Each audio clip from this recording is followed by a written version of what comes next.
Oui, j'ai séché des cours, notamment à la Haute École de Gestion, le vendredi après-midi, les derniers cours de l'après-midi, pour pouvoir rentrer un petit peu plus rapidement dans mon Jura. Alors j'étais clairement dernier rang discret quand j'avais le choix. D'ailleurs, mes professeurs m'ont toujours reproché à l'époque d'être beaucoup trop discrète et de ne pas assez partager durant les cours. Je rêvais d'être hôtesse de l'air pour les voyages, pour tout ce que ça représentait, de découvrir d'autres cultures. J'aimais beaucoup géographie et histoire. Et puis celle qui me plaisait le moins, je dirais que c'était plutôt l'allemand en bonne jurassienne. Mais ça s'est rattrapé depuis. Ça a tellement évolué depuis. Je pense que ce serait en lien avec l'intelligence artificielle et puis tous les nouveaux outils qui sont développés depuis.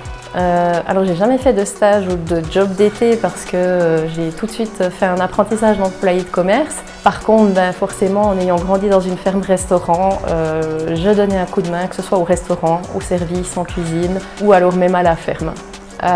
Tout simplement parce que d'avoir une population bien formée, ça permet de répondre aux besoins des entreprises notamment qui ont besoin de main d'œuvre et puis ça c'est important. Et puis on sait aussi qu'une entreprise qui cherche à s'installer dans une région, elle va s'assurer de pouvoir trouver la main d'œuvre qualifiée dont elle a besoin pour choisir le lieu où elle ira.